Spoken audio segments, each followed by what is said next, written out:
Good morning and welcome from the Patamana Mandalika circuit. You're joining us for qualifying and race day 1 of the LFN FIM Asia Road Racing Championship. Yesterday we have free practice 1, free practice 2 and free practice 3. This morning we're starting bright and fresh here on the sunny island of Lombok, Indonesia for qualifying.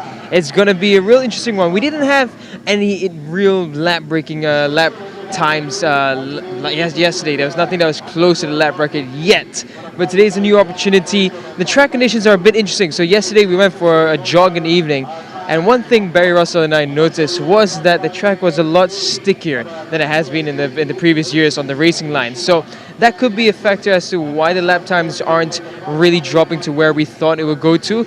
But nevertheless, Dunlop have developed the tires, and we have new compounds as well for the thousands, which mean tire wear shouldn't be an issue, and the riders should be able to go about pretty well.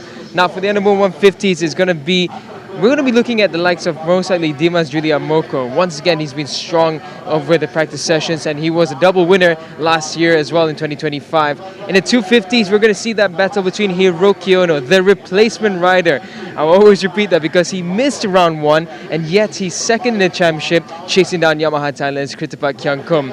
In the 600s, Kasma Daniel has a bit of a mountain to climb. The battle is very much alive, and Anupap Sarmoon was looking very strong in yesterday's practice sessions. And then in the thousands, the dominance of JDT Racing Team. That's the question that we'll be asking in that category. Can they keep this momentum going? Nakarin was the fastest in practice 3, and Kito Abe was doing a really good job as well by the time we headed into the evening. So Hafiz, we see that he has the momentum, but can he keep it up for the second half of the season?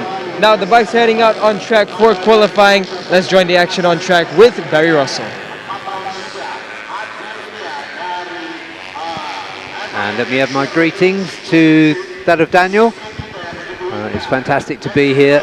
As Daniel said, bright, breezy, and an absolutely beautiful morning and perfect conditions. The bikes, the Underbone 150s came out yesterday at about this time, and it was in the morning. They had 2 sessions yesterday, one in the morning, one in the heat of the afternoon. It was in the morning when we saw the fastest times set.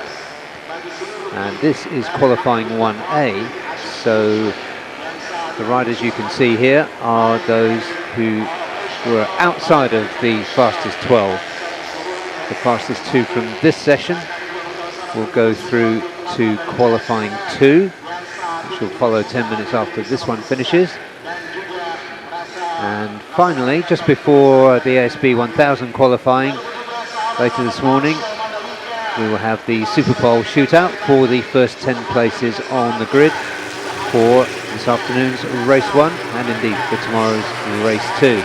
So this is a really high-stakes Saturday, as it always is in the LFN FIM Asia Road Racing Championship, because we have qualifying in the morning for those crucial grid positions, and then race 1. And as we start the second half of the season, many questions need to be answered,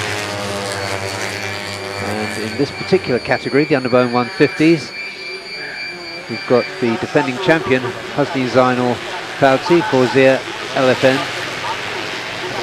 He has a 39-point lead in the standings over Dimas Juliat Moko. So can he stretch that lead, or can the others close the gap? That's the question for this one, and these riders will be battling to get through to qualifying 2.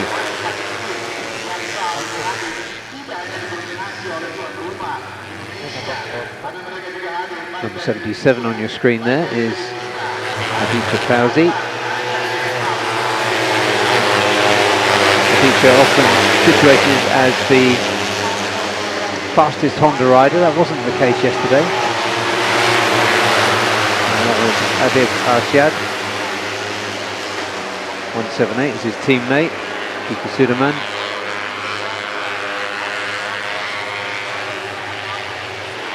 So looking at the championship standings, as Daniel said, and I'd forgotten actually, Randy Oding was a replacement rider, and he is indeed sitting second in the championship, having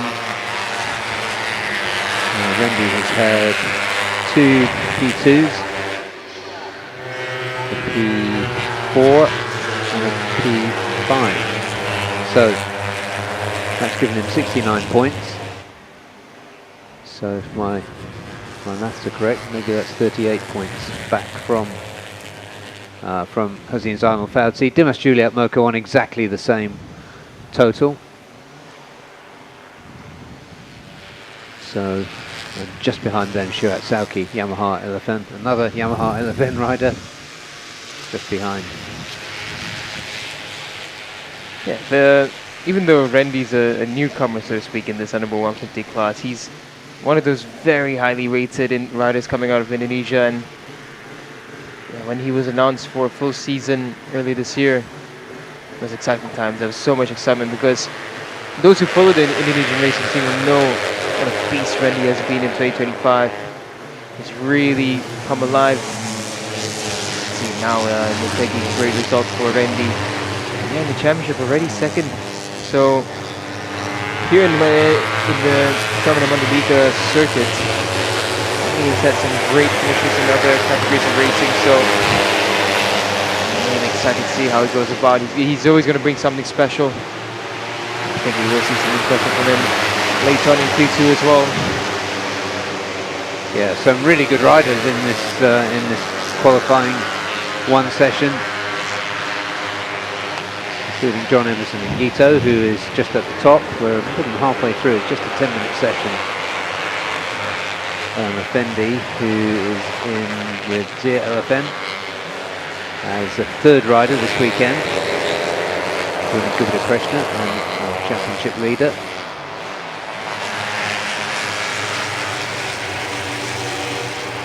And some really good riders here. Welcome back as well to Valan who thrilled us in 2023 when he was a full-time rider in this series. He finished 4th that year.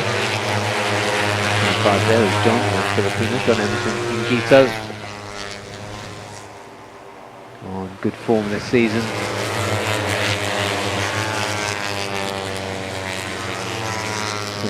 But some really good riders in this shootout here, including former champions Wayuaji Trilaksana, Nazrul Izzat Bahadin,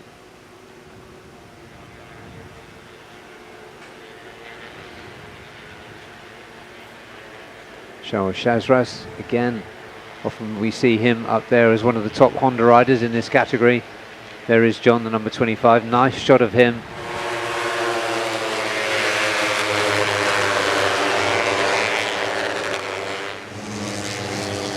And wild card, Hafid Fatamat Titia. We've seen Hafid off back, and you can see him back here, so he's another one that's really good to look at. So crucial here as these riders cross the line. They'll get another 2 flying laps after this one, but Wayuaji goes to the top. Race Tech 60. And Emerson Gito just gets bumped down from 1st to 2nd. And the number 173 Akbar coming up into P3.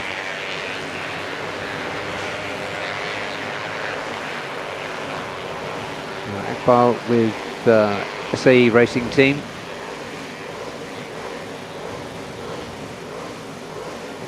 So the numbers have been swelled from, I think we had 21, a grid of 21 last time out, Daniel, and now 27 this time. As you would expect, with underbone racing being so strong here in Indonesia. And a lot of them are running in the Mandalika Racing Series, which runs very similar, if not almost identical regulations to our championship here. So a lot of them have the bikes and teams ready for when we do come here. So we're happy to see a much fuller grid in the underbone 150, which means we're going to get a humongous pack later on for the race. Yeah, we certainly are, with some wildcards looking to take away big points from the regular riders. Be interesting to see how Hossein Zainal Fauzi handles that. because if he has two good races this weekend, he could just put too much distance between himself and the riders immediately behind him, like Dimas and Rendi. But I wouldn't put it past Rendi to grab a couple of podiums. Dimas last year put himself on pole position and won both races. Dimas is a specialist here when we come to Mandalika. Oh, yeah, we've gone and stretched to a quick gap at the top, 0.8. 855. Wahiaji just backed off in this. I think Wahiaji thought he's just done enough, but yeah, Wahiaji's in pit lane now. Let's see whether Wahiaji will make it through, because these riders still have another lap. Yeah. They've definitely got the race faces on here. So Wahiaji's P2 looking in a little bit of danger. But that's a fantastic lap from LFN Effendi.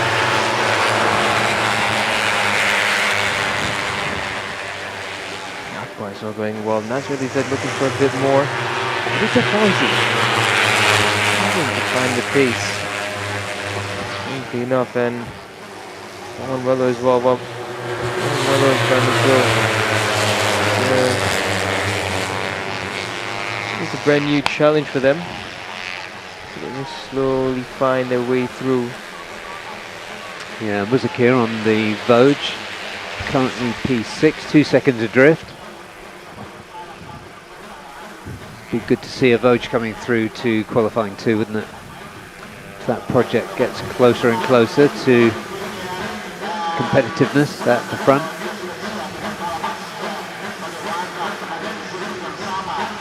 Let's see if Adichie can find something this time around. Honda seemingly struggling in this one. Shaz there, still down in 9th, and Akbar's on a really good lap, so Akbar is likely to hit the front now, which means Wahiaji is going to miss out. Akbar comes around now, takes the checkered flag. It's going to be good. It's 154.494, so Wahiaji gets pushed down into 3rd. Right, so we got 2 wild cards going through from qualifying 1 to qualifying 2. Wahiaji just missing out. John Emerson and Gito just missing out. Underbones is funny though. The grid positions aren't as crucial as they are in other categories because of slipstreaming and just the behaviour of the pack, which is almost an organism in itself, isn't it? Yeah, indeed.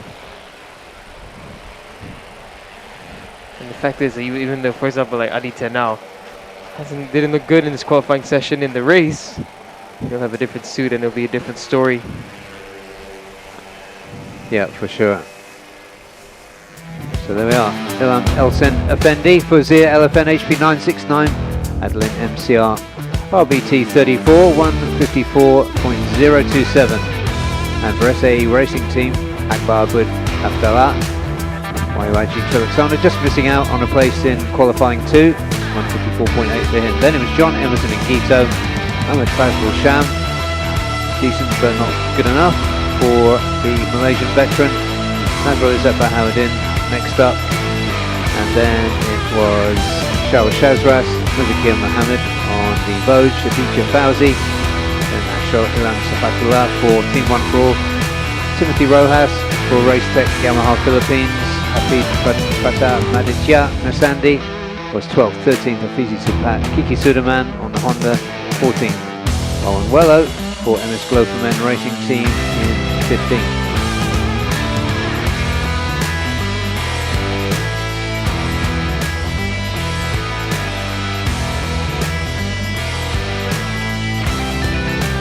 So as we look across at the almost iconic hill that we see as we approach Mandalika Circuit, we're going to take a short break and we'll come back with the fastest riders from yesterday, plus Ilham Effendi and Akbar. We'll be back with you in just about 7 minutes from now, so stay with us. We're at Pertamina Mandalika International Circuit, and this is round 4 of the LFN FIM Asia Road Racing Championship.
looks like a leisurely start to what is going to turn into a rather hectic qualifying 2 session for the Underbone 150s here at Mandalika.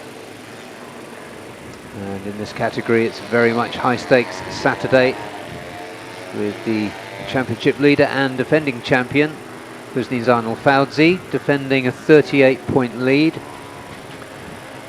And the question of course is, can he defend and extend, or will the others, his closest rivals such as Dimas Juli at Moko and Randy Oding, can they close the gap on him?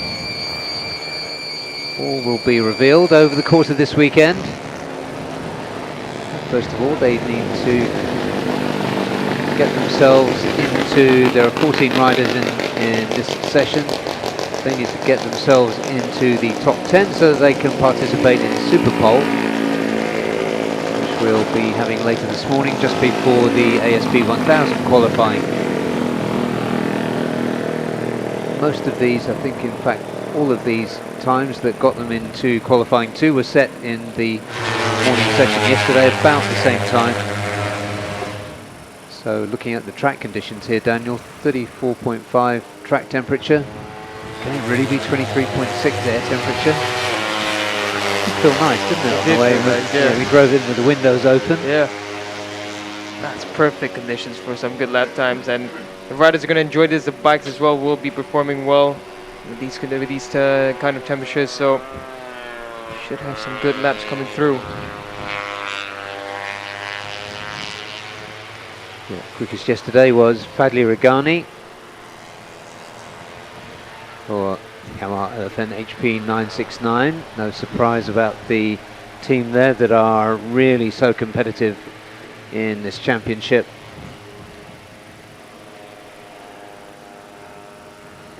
Fadli, a race winner already this year, although his other results have not been so special. So he is a little further down in the championship.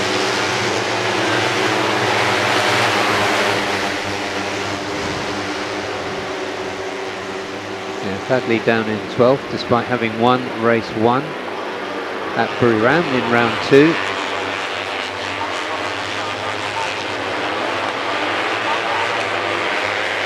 Southgate knocking on the door at least of the battle for P2 in the standings. He's just 4 points behind Rendi and Dimas, who are both on 69 points. Husni 38 points up the road on 107.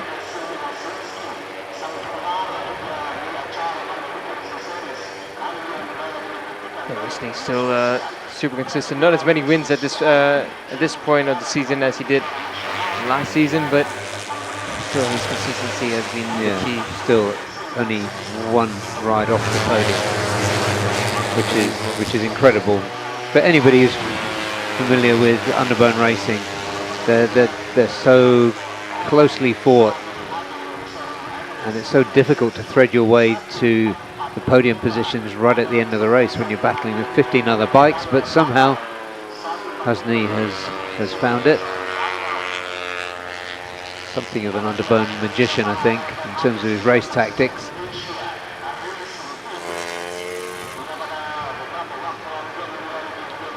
But Silmir Helsinki running there ahead of Ahmad Dawizi.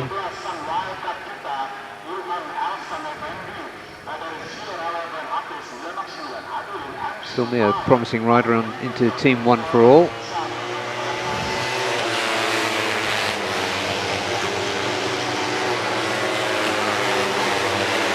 Looking at the speed of the Honda against the Yamaha there as they come down the home straight.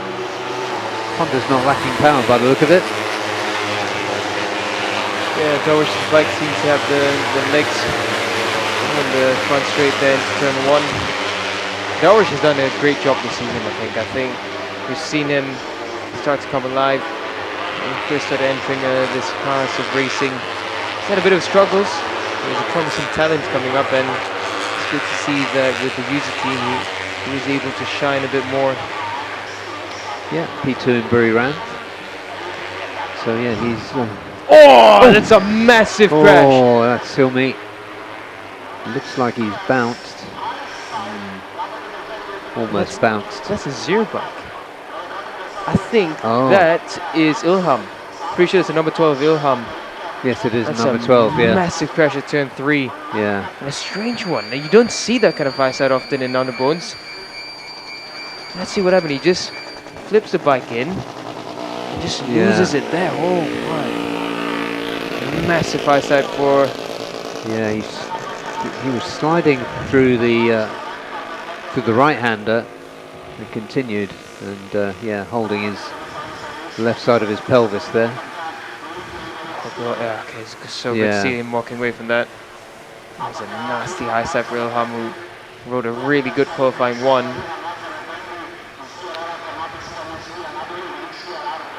Dimas there, just trying to find a way on the inside of Shirat Shalki. Shalki's had a great season. Bit of a breakthrough for Shalki in Motegi. Yes, indeed, yeah. Put himself in contention in the standings. Dimas Juliet Moko is the rider who just swung towards the pit wall then on the run down to turn 1. Shirat just behind him, looking to get around him as well. Dimas didn't have a second foot that he would have wanted. He wanted to go a bit quicker, but still managed to 53.8. Dimas is special in Mandalika. Yeah, as we were saying earlier, pole position, win race 1, win race 2 last time out. It's a big ask to repeat it in such exalted company. Oh, it's a Kashwadib. Outside of Barshad. Uma, and that's unfortunate for Adib. Yeah, last time around for these riders. Strange, already 2 incidences in this morning session. Yeah, the cutoff is 10th quickest, provisionally. Wildcard Akbar is there, who just came through from qualifying 1. This might be one of the best qualifying sessions I've seen in Underbones, simply because everyone's getting busy. I don't think there's been a single camera frame where we've seen riders just hanging about, so this is good to see. Fadli Regani's on a really hot lap, the number 117 for LFN FIM 969 Indonesia racing team. Yeah, he did a 1:53.6 yesterday. That was the best time of Friday. Oh, they finally lose a bit of time there at second to last turn. Good drive, good exit. Let's see what's Fadli's time. 53.926. So Dimas still hangs on to P1, but what a drop from the LFN HP 969 Indonesian team. Second and third right now. Yeah. Randy as well, making into the top 9.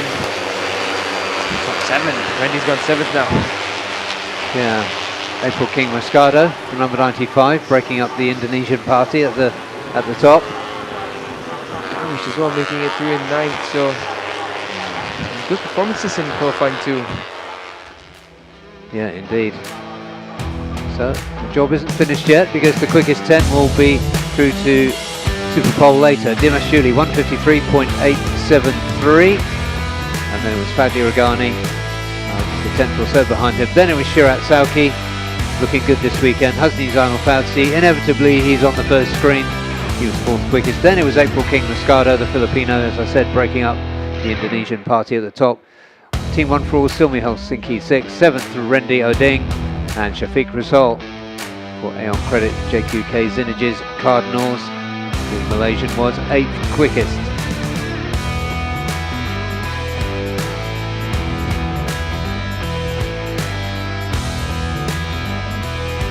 And we've got a Honda, 9th quickest, Ahmad Dawish, and then Gupita Krishna for Zia LFN. He was 10th quickest. Then it was Akbar, who just missed out on qualifying for Super Pole. Daniel Damar, we didn't see too much of him on track, but he scored a P4 and a P7 last year. Adib Arshad for Uma Racing, he crashed, ended up 13th, and then another crasher, Ilham Elsan Effendi. That is the 14 riders that were out there. The last 4 I just mentioned, just missing out on Super Pole. So those will be their grid positions for this afternoon. So for now, we're done with the underbones. We're going to turn to TVS International Racing Championship, and they will have a similar format, 2 10-minute qualifying sessions. We call them 1A and 1B in the case of TVS. So we'll be back in 7 or 8 minutes with that, as you just look across at the gorgeous views here on Lombok Island, Indonesia, and this fantastic circuit of Mandalika. We are here for round 4 of the LFN FIM Asia Road Racing Championship. Stay with us.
We are back on track at Pertamina Mandalika International Circuit.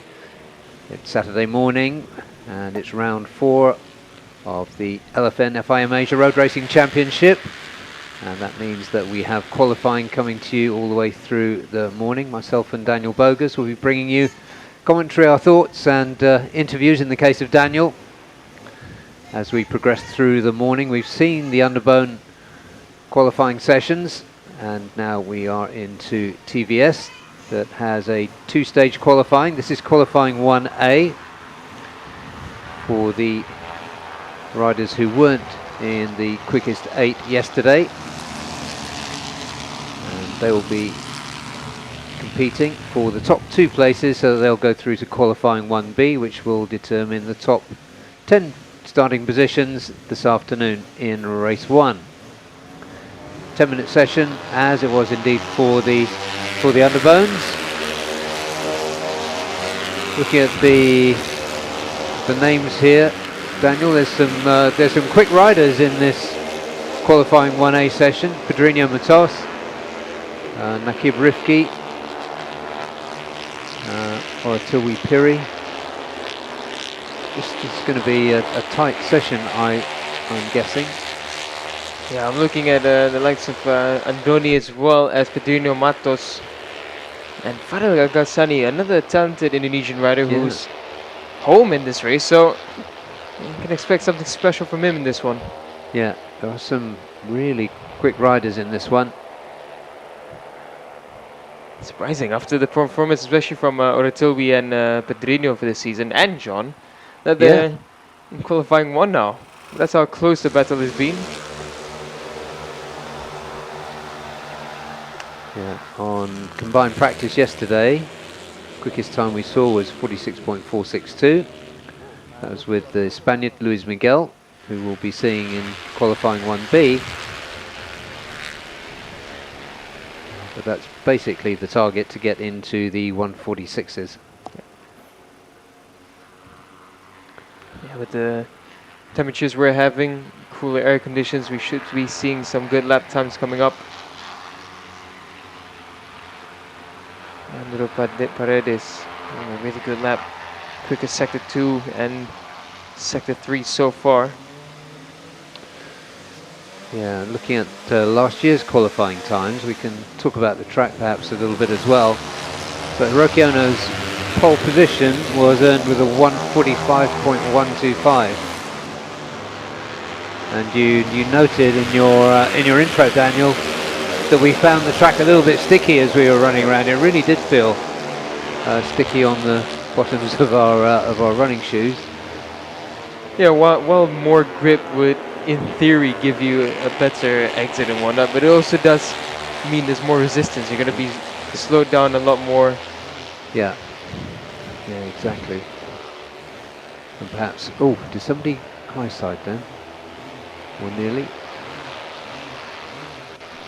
I think it was a save. Yeah, that was close. Sabin Sabu, another newcomer to this class, getting to grips with the TVS machine. yeah, we do see a nice flow of new riders coming in, and also a few leaving this championship. But it's good to see Andoni back in after his introduction last time out at Motegi. Kibrifki is a good rider as well, the Malaysian. Oratilwi has been threatening as well. This is Oratilwi's first time to Mandalika. That will be the same for Andoni and Pedro Matisse as well. Yeah, speaking of Nakib, he was racing in the Motor4 Asia Cup just last weekend. Really didn't have good luck in that race, having a double DNF, so he'll be looking for a much better result this weekend. So far he's done decently in this session. Currently sitting 4th, well, fifth. 45.082 from Pedrinho Matos, a monster of a lap. That's put him a 2.5 seconds ahead of Oratilwi Piri. And I'm pretty confident that's a qualifying lap record. Yeah, that's immense from Pedrinho. Yeah, but look at the gap there. Yeah, what a second and a Yeah. half. That's unbelievable from the Portuguese rider. Okay. This time at Mandalika. 2 practice sessions yesterday, and boom, new lap record. It really starts to remind me of Sepang when he first joined. And look, he's going quicker in Sector 1. He's on course for a 44. Unbelievable from Pedrinho, and he's got clear ground in front of him. So, what he's a so shot. confident. Oh, that was beautiful. You don't even see a super sport bike sliding that much in there. No, that's right. But he didn't lose any time with it. It was beautiful. Amazing. This is a rider with confidence here. Oh well. 4th race weekend on a TVS. Oh, another quick sector. Sector 1, and he's done the quickest. Sector 3, he's done the quickest as well. This should be a 44, and without slipstream. And this is qualifying 1A, Daniel. Unbelievable from Pedrinho. Here he comes now. Second to last turn, into the last turn. 90-degree left, a slight uphill climb. Will it be a 44? Oh, wow, he just lost time in Sector 2 and Sector 4 slightly, but a 45.1 on that occasion. Pedrinho is in a different country code. Not even postcode at this point. No, that's right. 45.1. That would have put him on the front row last year. Okay. Well, still we chipping away at that deficit a little bit.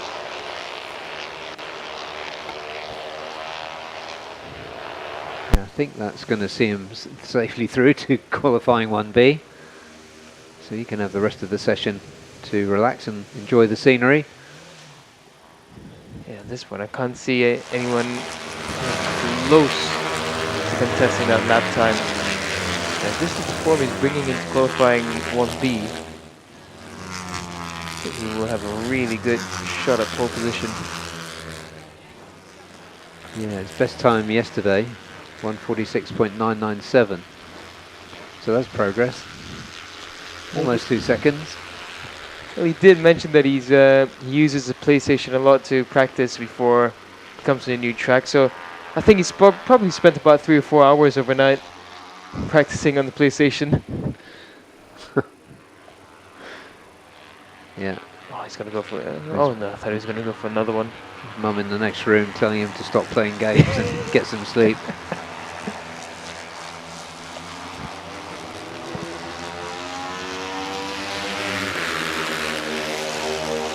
This is Sabin Sabu just coming through. Leandro Paredes goes second with a 46.4. So Leandro having a good weekend so far. Yeah, he is.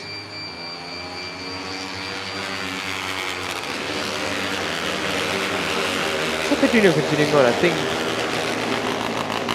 Pedrinho did come back into the lane. Yeah, Pedrinho's back into the lane. Understandable. I think he knows that he's done more than enough. That's it. But for those guys who've got this lap to try and make an impression.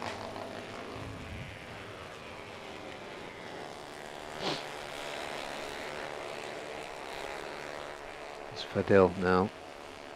Still a long way adrift. That's surprising. Maybe some issues there for him. Fadil is the number 12. Oh, they're really wide there from Rakshit. I think there will be lap time deleted for him across the track limits. Yeah, he went on the green there. I don't know, Ghassani did a really good Sector 1 day. He's just... Oh yeah, Sector 2 is where he lost a bit more time, but he is improving. Provisionally, he could bring himself up into P3 perhaps. But Toby, as it stands, will be missing up from 1B.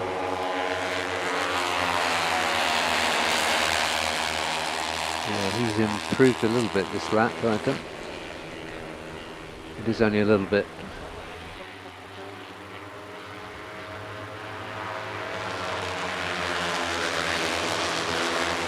Rakshit is the number 7.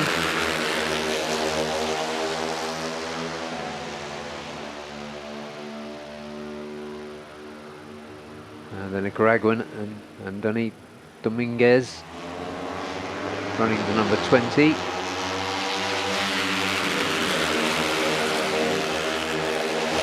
So Oratilwe recovers.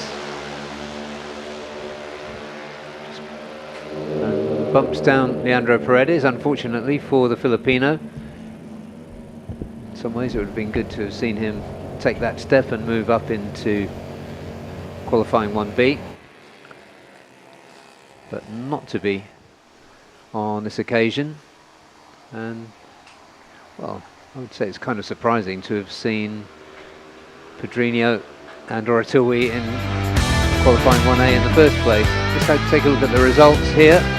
1:45.082, the fastest lap ever around this Pertamina Mandalika International Circuit for the Portuguese rider. And then Oratilwe Piri, 1:46.141 for the South African. Then Leandro Paredes just missing out. Then it was John Lopez, the Colombian. The Nicaraguan, Andoni Dominguez, was 5th quickest. Then it was Nakib Rifki, improved but not quite enough. Fadil Al-Ghassani 7th, 8th Rakshit Shahari Dave.